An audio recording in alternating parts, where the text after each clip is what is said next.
Hello everyone, recipe by সৃষ্টির আরেকটি নতুন পর্বে সবাইকে ওয়েলকাম করছি। সবাই কেমন আছেন? আশা করছি সবাই অনেক ভালো আছেন, আমিও ভালো আছি।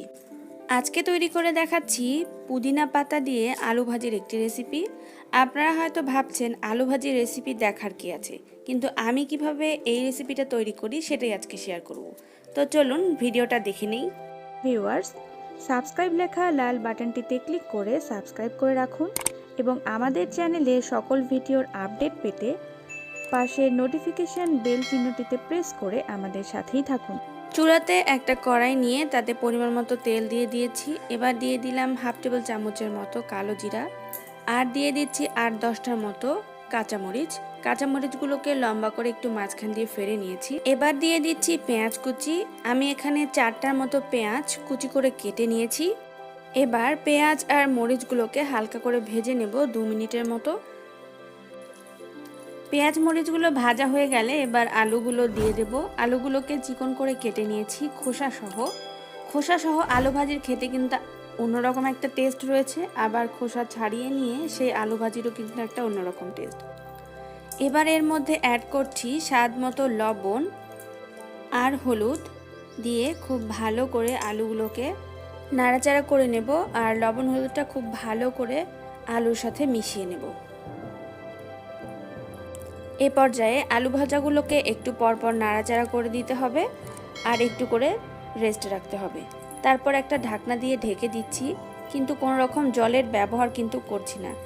দেখুন, প্রায় 2 মিনিটের মতো আমি ঢাকনা দিয়ে ঢেকে রেখেছিলাম আর আলুগুলো কিন্তু বেশ নেতিয়ে গেছে। এভাবেই একটু করে ঢাকনা দিয়ে ঢেকে দেব, আবার একটু নাড়াচাড়া করে নেব। এরকম দুবার করলেই হবে।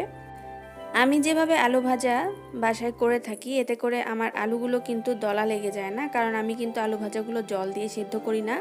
ঠিক এইভাবে ঢাকনা দিয়ে ঢেকে আর ঢাকনাটা খুলে করে, যার কারণে আলুগুলো একদম ঝরঝরে থাকে। এ পর্যায়ে আমি এর মধ্যে অ্যাড করছি গোটা পুদিনা পাতা 5-6টা।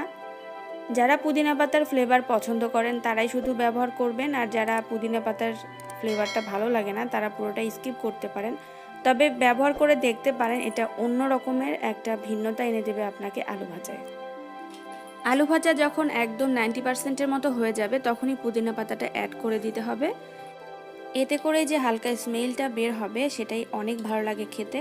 এবার ঢাকনা দিয়ে ঢেকে রেস্টে রেখে দিচ্ছি আর চুলাটা একদম বন্ধ করে দিচ্ছি। আজকের রেসিপিটা এখানেই শেষ হচ্ছে। 5 মিনিটের মতো ঢাকনা দিয়ে ঢেকে রেখেছি আর ভাজিটা একদম রেডি হয়ে গেছে। এবার আলু ভাজিটাকে সার্ভ করে নিচ্ছি। দেখুন, ভাজিগুলো দেখতে কিন্তু অনেকটাই ইয়ামি লাগছে, আর আমি আগেই বলেছিলাম ভাজাগুলো একটার সাথে আরেকটা লেগে যায় না, একদম ঝরঝরে একটা আলু ভাজি হয়।